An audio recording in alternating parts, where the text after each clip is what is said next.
Alors qui croit encore que le Mercosur peut être bloqué?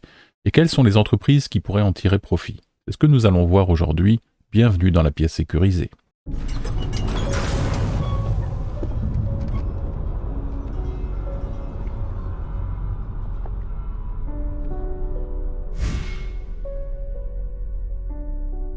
Pour faire simple, le Mercosur permettrait à plusieurs pays d'Amérique du Sud d'imposer en Europe leur marché constitué de produits agricoles avec des contraintes bien moindres que celles des agriculteurs français, mais également de produits miniers, et en échange de quoi l'Europe, et l'Allemagne en tête, vendraient des produits industriels, notamment des automobiles et des produits chimiques, mais également des boissons et quelques autres produits de haute technologie. Alors même si la France fait mine de râler, l'Allemagne, elle est 100% pour, puisqu'elle est d'autant plus dans une situation économique assez fragile en ce moment. Alors que l'Assemblée fait un vote symbolique pour s'opposer à cet accord, évidemment ça ne s'arrête pas là. Derrière, dans l'ombre, des lobbies puissants agissent pour que ça passe à tout prix. Les petits producteurs français n'ont pas de poids dans la balance. Les lobbies veulent du volume, des rendements, du profit.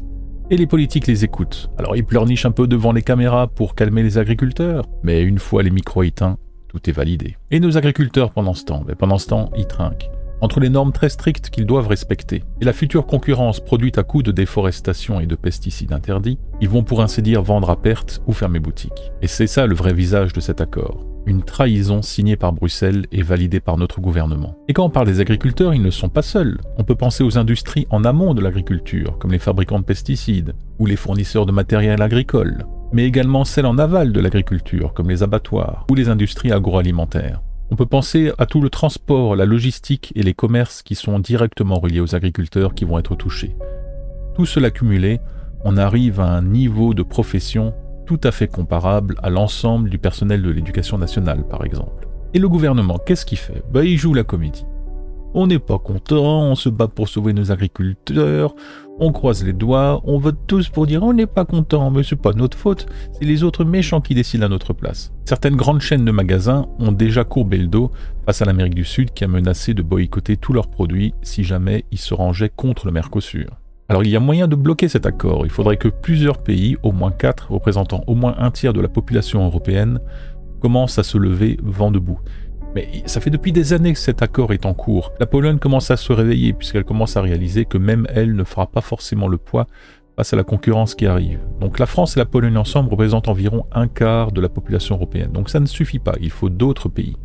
Mais attention, l'Union européenne ne va pas se laisser faire. Elle peut également utiliser d'autres moyens de pression pour éviter que d'autres pays commencent à se rebeller. Personnellement, je crains que ce ne soit déjà plié et qu'on aperçoive bientôt sur de futures étiquettes produits provenant de l'UE et hors UE, donc en gros quelque part dans le monde. Et qu'est-ce qu'on va retrouver dans les cantines scolaires ou dans les EHPAD?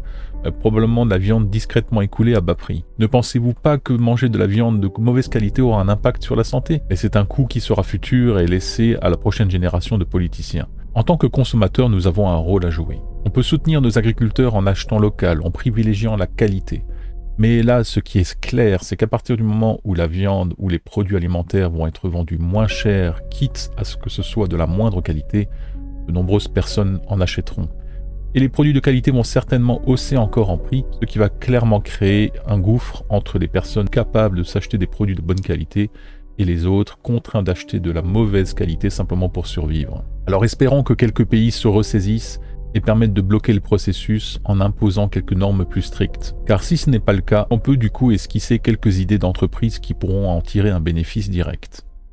On peut parler du secteur agroalimentaire, avec notamment Nestlé et Unilever, le secteur automobile avec Volkswagen et Daimler, le secteur chimique avec BASF et Bayer, le secteur des cosmétiques avec L'Oréal, et le secteur des boissons, pourquoi pas avec Anheuser-Busch.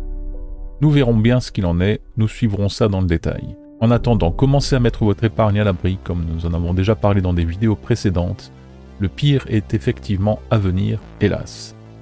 Vous avez actuellement le choix. Ne rien faire, c'est déjà choisir de perdre. Réagir, c'est protéger votre liberté.